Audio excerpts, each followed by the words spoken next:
kita menyaksikan Gus Imin menjaga marwah debat. Gus Imin menyampaikan substansi. Tidak perlu banyak atraksi, karena memang substansinya udah bagus. Kalau substansinya lemah, nah baru atraksi itu dipakai untuk nutupin kelemahannya. Bapak semalam ini Gus Imin nilainya berapa? Iya, kemarin pelukan sama Apa? Gus Imin. Nilainya berapa? Pelukan sama Gus Imin kayaknya. Saya kasih 11. 11 dari 10. Nomor 1 dan tim suksesnya sering menggaungkan LFP, lithium ferrofosfat. Saya nggak tahu ini pasangan nomor 1 ini anti nikel atau gimana. Mohon dijelaskan. Bagaimana Gus? Cukup? Saya jelaskan juga nggak apa-apa. Lithium ferrofosfat itu sering digaungkan Pak Tom Lembong itu. Lithium ferrofosfat. Tenang Pak Gibran, semua ada etikanya. Termasuk kita diskusi di sini bukan tebak-tebakan definisi, tebak-tebakan singkatan. Jangan-jangan kalau kita tebak-tebakan definisi di sini, saya ragu kita ini levelnya SD, SMP, atau jangan-jangan ijazah kita palsu semua di sini. Ini yang mengagetkan. Jadi kalau tebak-tebakan, ya bukan di sini levelnya. Di sini adalah kebijakan kita untuk memimpin negara. Prinsipnya sederhana. Semua kembali kepada etika Pak Gibran. Etika, sekali lagi etika. Ini agak aneh ya. Yang sering ngomongin LFP itu tim sesnya, tapi cawapresnya nggak paham LFP itu apa. Kan aneh. Sering bicara LFP, lithium ferrofosfat. Tesla nggak pakai nikel. Ini kan kebohongan publik, mohon maaf. Tesla itu pakai nikel, Pak. Dan kita itu Indonesia itu adalah negara yang punya cadangan nikel terbesar sedunia. Ini kekuatan kita, ini bargaining kita. Saya nggak tahu ya Pak Tom Lembong dan tim sesnya sering nggak diskusi dengan cawapresnya. Masa cawapresnya nggak paham? Aneh loh. Untuk Anies Baswedan, ya Nis ya, denger nih. Sebaiknya kau itu jangan terlalu banyak ngomong, jangan terlalu banyak menyindir-nyindir orang, jangan terlalu selalu melihat kesalahan-kesalahan orang, seolah kau yang udah paling benar. Semakin kau banyak ngomong, omongan kau itu blunder. Kau sendiri gak ngerti apa yang kau omongin. Sekarang A, besok berubah B. Sebaiknya kau tunjukkan kinerja kau aja, prestasi kau aja apa. Walaupun kau udah jadi gubernur gagal di DKI 5 tahun, nah jangan kau bikin juga gagal Indonesia ini. Ya, manusia yang terlalu banyak ngomong seperti kau itu adalah ciri-ciri manusia munafik. Manusia munafik sangat dibenci oleh Allah Subhanahu wa taala. Apabila berjanji dia ingkar dan berkata dia dusta. Ya, orang yang banyak bicara biasanya tidak bisa bekerja.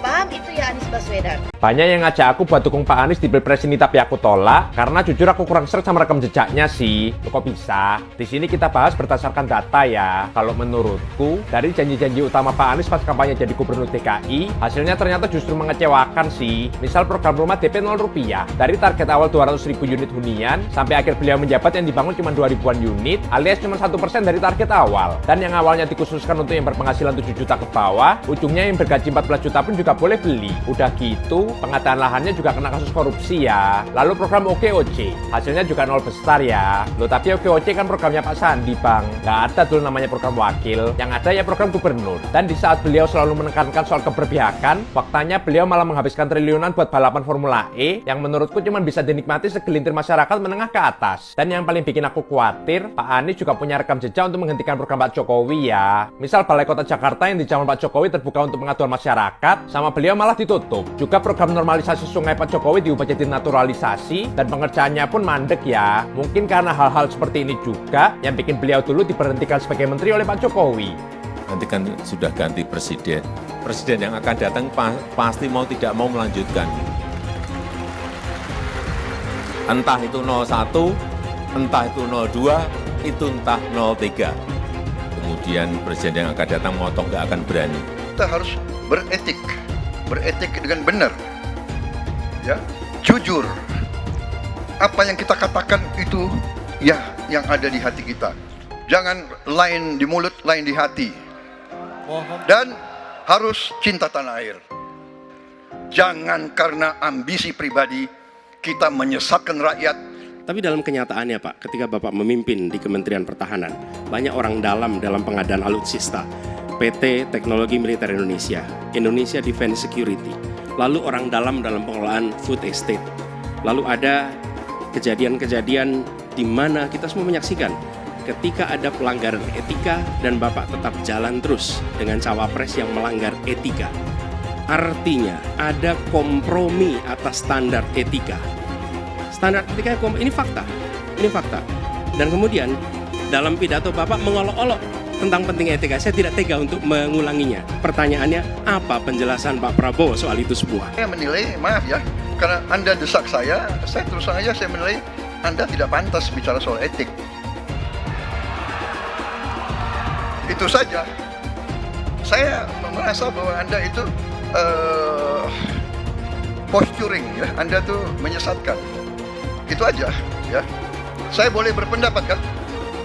Saya menilai Anda tidak berhak bicara soal etik karena Anda memberi contoh yang tidak baik soal etik. Terima kasih. Fenomena ordal ini menyebalkan.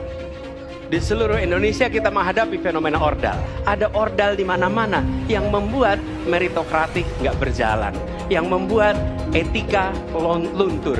Dan ketika fenomena ordal itu bukan hanya di masyarakat, tapi di proses yang paling puncak terjadi ordal, maka rakyat kebanyakan, dan ini saya rasakan beberapa waktu yang lalu, beberapa orang guru berjumpa dengan saya dan mereka mengatakan, Pak, di tempat kami pengangkatan guru-guru itu mendasarkan ordal. Kalau tidak ada ordal, nggak bisa jadi guru, nggak bisa diangkat. Lalu apa jawabannya? Atasan saya bilang, wong yang di Jakarta aja pakai ordal, kenapa kita di bawah tidak boleh pakai ordal? Kalau berbicara ordal, lupa waktu jadi gubernur. TGUPP, lupa dia. Ordalnya dia itu, tim sukses dia itu semua di sana. Jadi Anies itu banyak yang dia omongin, padahal dia melakukan hal yang dia pertanyakan. Jangan banyak janji di antara masyarakat hari ini. Tadi pertanyaan, jangan banyak janji. Saya ingin komentari dulu soal jangan banyak janji. Sebenarnya bagi masyarakat hari ini jangan melarang untuk punya banyak janji. Tapi bilang begini, silahkan ada janji yang banyak. Kami akan catat janjimu dan kami akan tagih janjimu. Gitu. Loh, kalau Anda melarang kami janji banyak, rugi Anda. Rugi. Bener gak? Harusnya dibilang, Pak Anies, janjimu kurang banyak Pak Anies. Janjinya ditambah, nanti kami tagih janjimu. Begitu. Jangan slogannya dibalik. Jangan banyak janji. Loh, kok jangan banyak janji? Buat saya baik-baik aja itu. Tiap 5 tahun kan mau maju pemilihan. Ya. Nah ini musim politisi, tokoh-tokoh politik, musim apa? Obrol janji. Obrol janji. Emang lidah tak bergula. Iya kan? Hati-hati, tokoh politik yang obrol janji, omong doang. Saya tidak mau pemimpin masa depan menyalahkan angin di kemudian hari. Anda kalau nyindir lain kali jangan pakai angin, Mas. Mau bilang lagi, jangan salahkan angin. Saya kan sampaikan soal angin ya kemarin. Angin tak ada KTP-nya. Angin itu bergerak dari sana sini. Ketika polutan yang muncul dari pembangkit listrik tenaga uap mengalir ke Jakarta, maka Jakarta punya indikator, karena itu Jakarta mengatakan ada polusi udara. Ketika anginnya bergerak ke arah Lampung, ke arah Sumatera, ke arah Laut Jawa, di sana tidak ada alat monitor. Ada orang yang bilang jangan cerita soal angin, maka dia tidak menghormati ilmu pengetahuan. Mas Anies. Mas Anies, masa sih angin kok sampai nggak punya KTP lo ya? Angin keluar, angin masuk, angin keluar, masuk angin dodo ya, angin puting beliung, wes angin-anginan itu kok semua bisanya nggak punya KTP itu lo ya? angin dari Jakarta ke Lampung ke Sumatera ke Jawa itu ya. Kok bisanya liar begitu? Sama seperti air hujan ya, air hujan itu yang banjir itu bukan banjir ya, itu air parkir ya, air yang parkir Mas Anies, Mas Anies. Mau punya pemimpin yang seperti itu ya, mau punya pemimpin yang seperti itu, dikiranya rakyat ini bodoh semua kali ya. Air hujan jatuh ke bumi, nggak boleh masuk gorong-gorong. Yang banjir itu bukan banjir, itu parkir, Mas Anies, Mas Anies. Mas Anies pernah jadi gubernur 5 tahun di DKI. DKI menerima indeks polusi tertinggi di dunia. Bagaimana dengan anggaran 80T, Pak Anies sebagai gubernur tidak dapat berbuat sesuatu yang berarti untuk mengurangi polusi. Terima kasih. Polusi udara tak punya KTP, angin tak ada KTP-nya. Angin itu bergerak dari sana sini.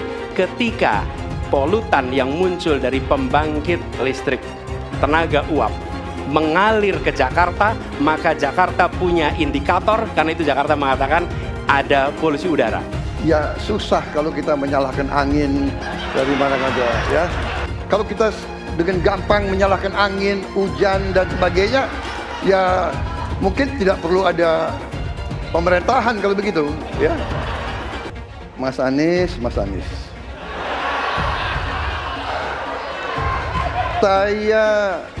Saya berpendapat Mas Anies ini agak berlebihan. Mas Anies mengeluh tentang demokrasi ini dan itu dan ini. Mas Anies dipilih jadi gubernur DKI menghadapi pemerintah yang berkuasa. Saya yang mengusung Bapak.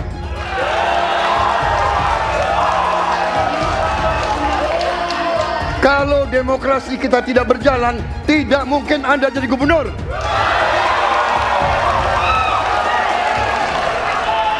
Kalau Jokowi diktator, Anda tidak mungkin jadi gubernur. Saya waktu itu oposisi, Mas Anies. Anda ke rumah saya, kita oposisi, Anda terpilih. Tujuannya bukan semata-mata tentang mentiadakan kekerasan. Karena damai itu bukan tiada kekerasan, damai itu ada keadilan. Itu prinsip utamanya, bahwa yang harus dihadirkan bukan tidak ada kekerasan, tapi keadilan. Tunggu dulu, aku mau jawab.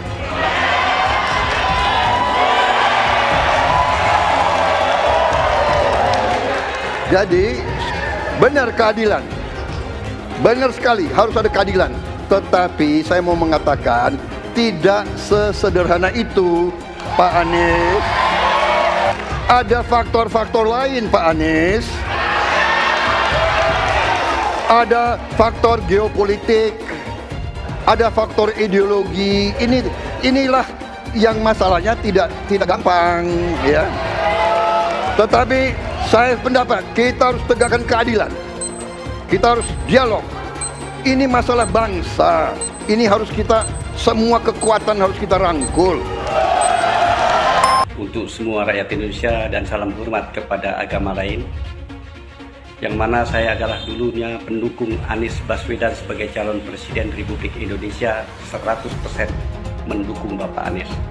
Tapi ternyata setelah tahu dia mendukung dengan adanya Rohingya masuk ke Indonesia, maka dengan ini kami 100% membatalkan niat itu.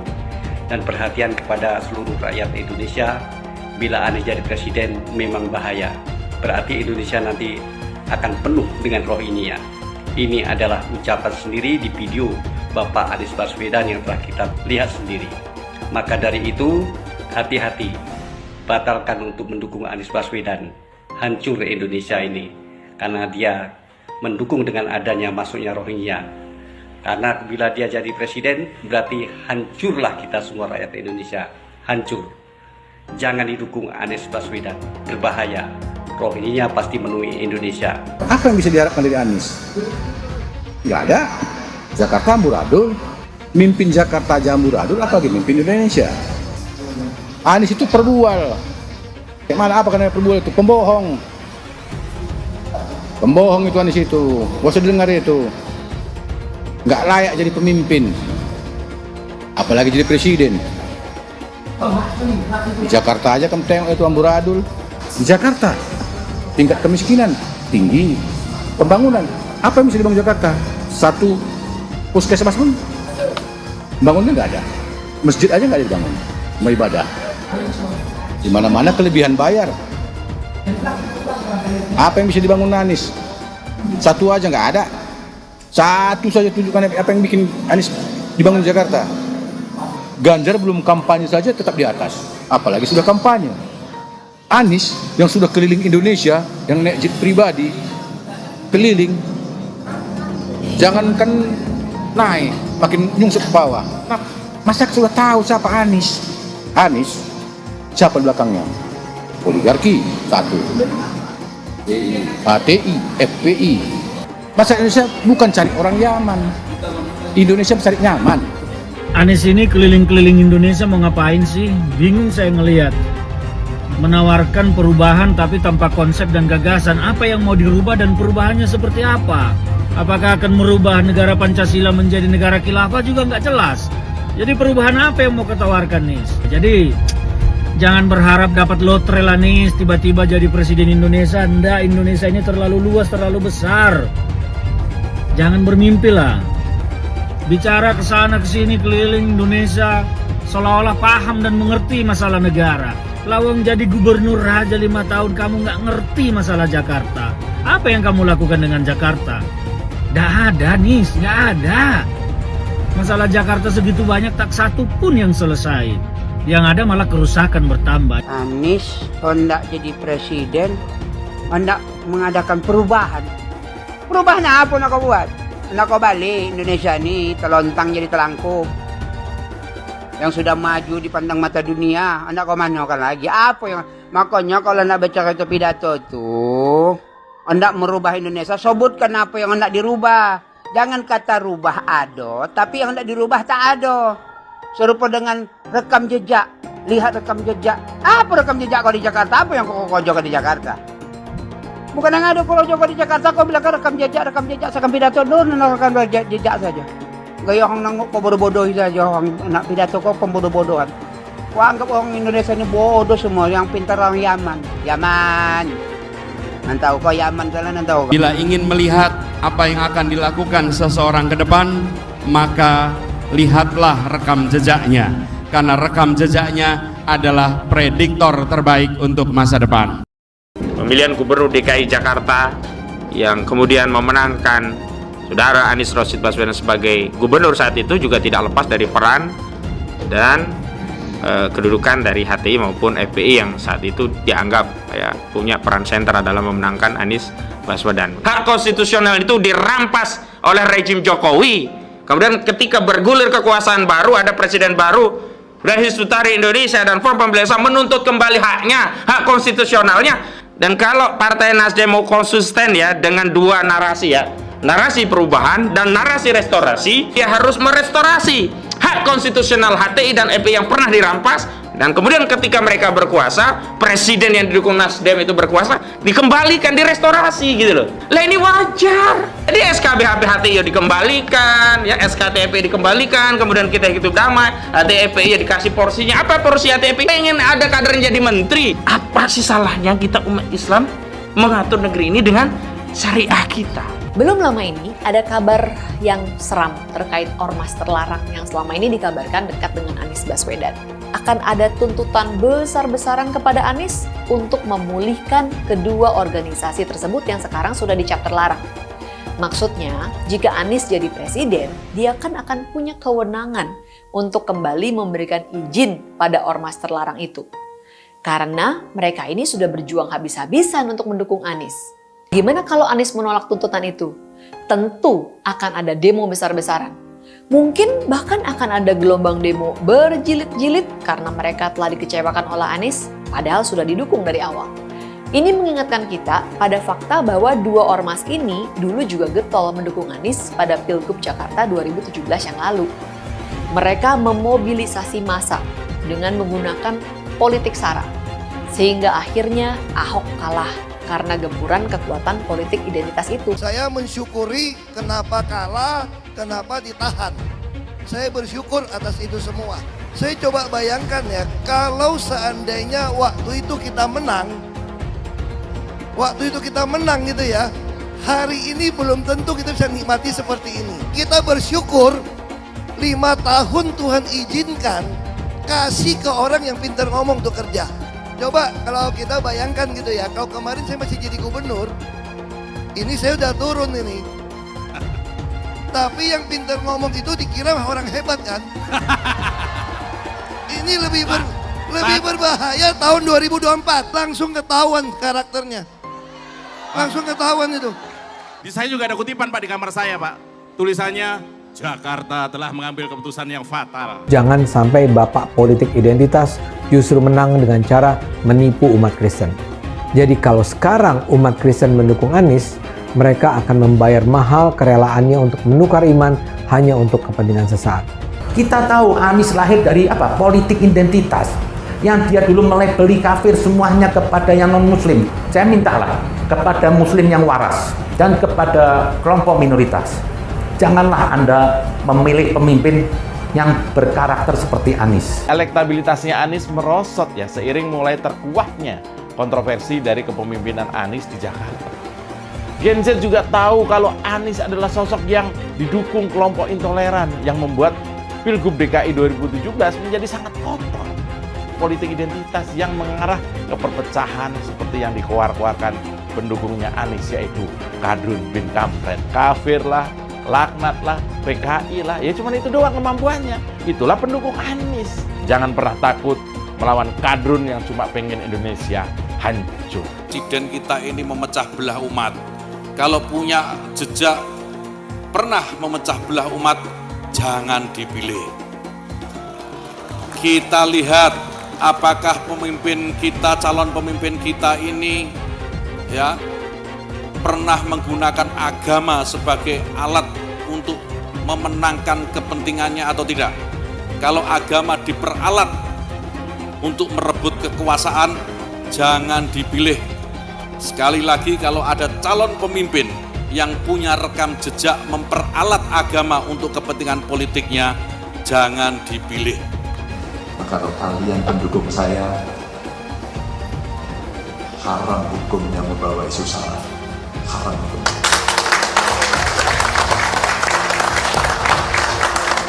Kita sudah lelah dengan isu itu.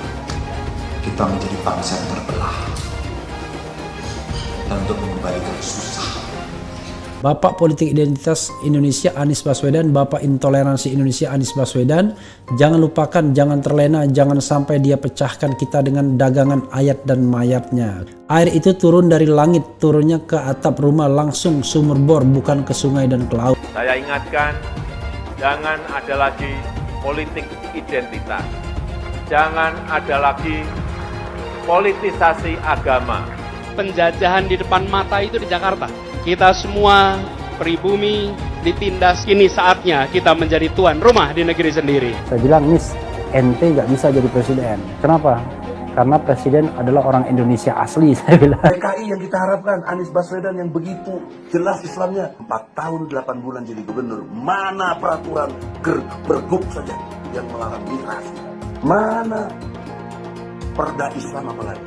Yang akhirnya tidak berani juga menegakkan hukum. Banjir tetap banjir, macet tetap macet, kriminalitas Jakarta. Anda tahu, 2 menit sekali terjadi pencurian. Sekarang orang sedang euforia, dia mau dicapreskan. Bagaimana umat terjebak lagi, bodoh lagi, masuk lagi. Kalau misalnya memang Anies itu mau maju dan dia tekad mau menegakkan hukum Islam dan menyatakan perlawanan, saya setuju. Tapi dia tidak lakukan itu. Jangan hanya konsentrasi pada pembangunan benda-benda mati yang indah difoto dan bisa ditunjukkan dalam 5 tahun hasilnya. Kalau kita mau menilai sebuah janji, maka lihat janjinya atau lihat kenyataannya. Dulu janjinya apa ya? Dan ini aneh, betul-betul aneh. Ini bukan kampanye, tapi saya sampaikan di sini. Di satu sisi menyiapkan jalur-jalur air untuk dikirim ke laut, di sisi lain di lautnya dipasang dengan pulau reklamasi, tinggal tunggu waktu jadi rob, air balik. Dan ini melawan sunnatullah. Kenapa? Air itu turun dari langit ke bumi, bukan ke laut. Harusnya dimasukkan ke dalam bumi, masukkan tanah. Di seluruh dunia air jatuh itu dimasukkan ke tanah. Bukan dialirkan pakai gorong-gorong raksasa ke laut. Jakarta telah mengambil keputusan yang fatal. Bukan banjir, itu memang parkir air. Bukan banjir, itu memang parkir air. Masyarakat berkeliling dengan membawa toa untuk memberitahu semuanya, termasuk sirine. Naik iPhone 82 miliar. Apa alat transportasi yang dimiliki oleh hampir setiap orang? Alat transportasi yang dimiliki semua orang adalah kaki. Kalau seandainya orang Jakarta percaya Pak Anies jadi gubernur pun, saya berani jamin kok dia akan lakukan normalisasi yang sama seperti saya lakukan kok. Nggak usah bohong lah. Ketika air sampai di muara, maka siap untuk dipompa ke laut. Pancasila Soekarno, ketuhanan ada di pantai. Anak Tuhan dari mana? Kalau Yesus anak Tuhan, bidangnya siapa? Besok di seluruh wilayah Indonesia kami katakan dan Iblis hanya menggoda orang yang beriman. Makanya jarang-jarang orang kafir kerasukan setan. Yang kerasukan setan itu orang baik-baik. Jarang, saya belum pernah nengok Cina kerasukan setan. Pernah tak Ahok itu kerasukan setan? Enggak, setannya juga. Karena sesama setan dilarang saling menggoda. Karena di salib itu ada jin kafir. Haleluya. Kepalanya ke kiri apa ke kanan? Tetap percaya salib itu lambang mulia, bukan jin. Kok ketawa? Aku nggak nyindir siapa-siapa loh. Saya nggak pernah mundur untuk kebenaran, keadilan, kejujuran, dan peri kemanusiaan. Gue nggak pernah mundur. Dan gue nggak pernah takut juga sama lu. Siapapun yang rasis, gue akan hadapin. Karena rasis itu tidak berperi kemanusiaan. Sama saya ditanya dulu kan, kamu nyesel nggak statement kamu di Pulau Seribu sehingga masih masuk penjara? Tidak pernah nyesel, karena saya mengatakan kebenaran. Hai semua, dengan saya Jonas Leong. Terima kasih banyak buat kalian penonton setia yang selalu menonton di channel ini. Saya secara personal sangat menghargai waktu kalian. Dan saya sudah menganggap kalian sebagai family karena kalian selalu support di channel ini. Bagi kalian yang selalu menuliskan opini kalian di kolom komen, saya baca komen kalian satu persatu. Saya baca komen kalian untuk mengetahui opini kalian, tanggapan kalian, dan masukan kalian sangat berguna untuk video selanjutnya. Terima kasih banyak buat kalian yang selalu menekan tombol like di awal video. Video seperti ini membutuhkan waktu dan juga research. Dan ini semua gratis untuk kalian. Jadi pastikan kalian menekan tombol like-nya, supaya saya mengetahui kalian menyukai konten yang saya bagikan. Sepertinya, ini perasaan saja ya. Sepertinya Mas Ganjar itu memang sudah ditakdirkan buat menjadi presiden kita yang ke-8. Ini sepertinya memang sudah menjadi sebuah takdir. Harus kita pahami, bagaimanapun juga, ajang Pilpres 2024 ini memang sebuah tantangan yang maha berat buat Mas Ganjar. Ini tantangan yang sangat amat berat. Dan makanya walaupun dalam menggapai takdir tersebut, Mas Ganjar harus menghadapi tantangan maha berat, asalkan ketulusan hatinya bisa tetap bersih, ternyata selalu saja ada jalan keluar yang baik. Selalu saja ada pertolongan buat Mas Ganjar. Bagaimana tidak? Coba deh kita pikirkan dan renungkan. Yang sekarang ini dihadapi oleh Mas Ganjar bukanlah kontestasi Pilpres biasa. Dia tidak sedang melawan dua calon presiden lainnya, yakni Pak Anies dan Eyang Prabowo. Setelah upaya mendorong Pilpres selesai satu putaran gagal, skenario berikutnya adalah memojokkan Mas Ganjar ke urutan buncit di survei-survei, supaya membuat Mas Ganjar tidak lolos ke putaran kedua. Yang dihadapi oleh Mas Ganjar sekarang ini jauh lebih besar dari Pak Anies dan Eyang Prabowo. Yang harus ia hadapi sekarang adalah Presiden Jokowi dengan segala kelihayannya, dan juga mesin aparat negara yang sudah terang-terangan tampak tidak netral dalam pemilu kali ini.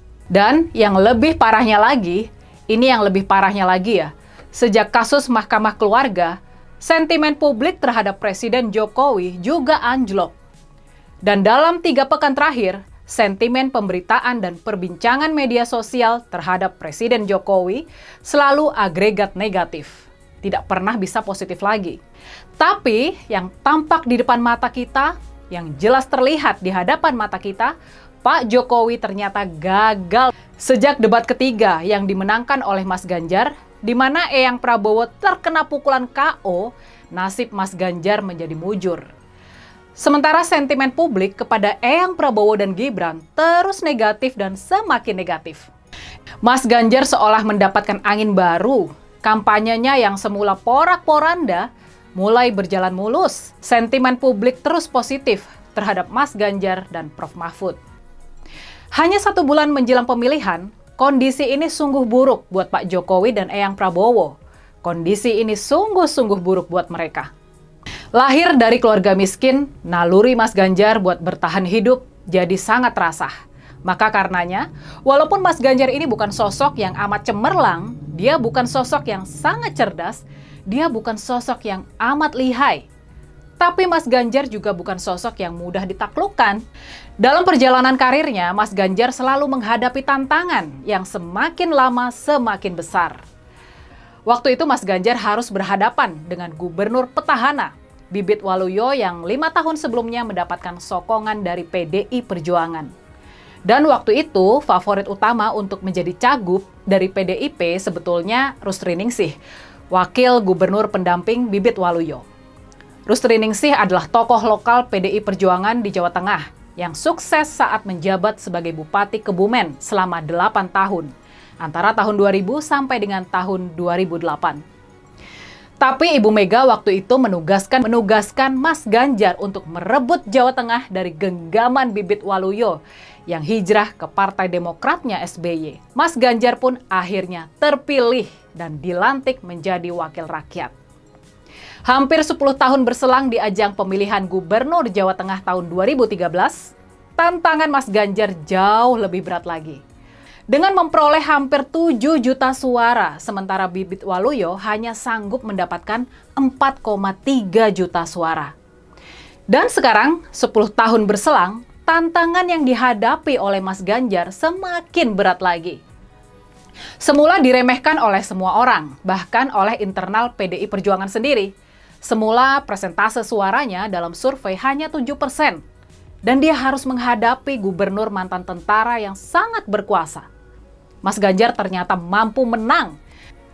Toh Mas Ganjar sanggup bertahan dan mendapat mandat dari PDI Perjuangan untuk maju di ajang Pilpres 2024. Nah, sekarang Mas Ganjar harus sanggup bertahan dari serangan yang lebih dahsyat lagi. Sebelum ditugaskan oleh Ibu Mega sebagai calon presiden dari PDI Perjuangan, Mas Ganjar harus menghadapi gempuran dari dalam partainya sendiri.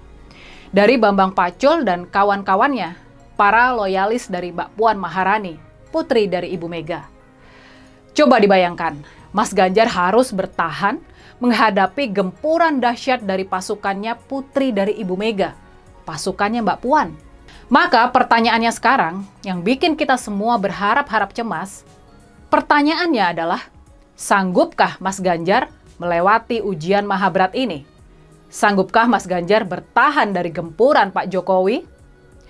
Dia bukan cuma bertarung melawan Pak Anies dan Eyang Prabowo. Dia harus sanggup bertahan dari serangan masif Presiden Jokowi dan pasukan aparat. Mas Ganjar seolah mendapatkan angin baru. Kampanyenya yang semula porak-poranda mulai berjalan mulus. Sentimen publik terus positif terhadap Mas Ganjar dan Prof. Mahfud. Sejak mencuatnya kasus Mahkamah Keluarga, sentimen publik terhadap Presiden Jokowi mulai anjlok.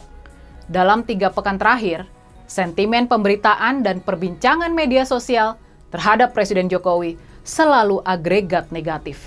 Hanya 1 bulan menjelang hari pemilihan, 14 Februari 2024, kondisi sekarang ini sungguh teramat buruk buat Pak Jokowi dan Eyang Prabowo. Sementara itu, pamor sang penggempur, pamor Pak Jokowi, malah tampak semakin anjlok saja. Blunder-blunder para aparat yang tertangkap basah kamera sedang berlaku tidak netral dan kemudian viral di media sosial dan pemberitaan semua kecurangan itu pada akhirnya ditimpakan kepada Pak Jokowi. Buat menjawab pertanyaan ini, kalau kita membaca tanda-tanda alam ya, sepertinya sejak debat ketiga yang dimenangkan oleh Mas Ganjar, di mana Eyang Prabowo terkena pukulan KO, nasib Mas Ganjar malah menjadi mujur. Kondisi ini sungguh-sungguh buruk buat mereka dan para pendukungnya. Kalau Anies maju sebagai calon presiden, pasti dia akan menggunakan politik identitas. Ini adalah jawaban yang dilandasi dengan akal sehat dan melacak jejak politik di masa lalu. Ganjar misalnya, nasionalis tulen, PDIP tulen. Dia tidak akan mungkin memanfaatkan alasan agama, suku, ras untuk mengangkat dirinya atau menjatuhkan lawannya. Ini bukan saja karena elektabilitas yang sudah tinggi, tapi juga karena dia tidak mungkin mendorong masyarakat memilih dengan alasan identitas. Ganjar sebenarnya dikenal sebagai Muslim yang taat, tapi dia tidak akan mengangkat isu itu untuk memenangkan kursi kepresidenan. Prabowo apalagi, keluarganya pun multi agama. Dengan kata lain, mengingat Jokowi yang sudah tidak maju lagi, kali ini hampir pasti Pak Prabowo tidak akan menggunakan politik identitas agama. Jadi, kemungkinan satu-satunya yang menggunakan politik identitas adalah hanya Anies Baswedan. Pertanyaan itu lantas saja menimbulkan amarah di kubu Anies, salah satunya dari kelompok khilafah. Orang kepercayaan Anies menyatakan politik identitas adalah framing yang selalu dibangun untuk menyudutkan, padahal selama kepemimpinan Anies Baswedan sebagai gubernur tidak sekalipun Anies membeda-bedakan warga berdasarkan agama dan ras. Buat saya, apakah benar menyebut politik identitas itu adalah sekedar framing untuk menyudutkan Anies? Saya akan membantah pernyataan itu. Kubu Anies terus berusaha mengaburkan makna politik identitas. Mereka berulang kali bilang bahwa identitas adalah hal yang alamiah dalam kehidupan manusia.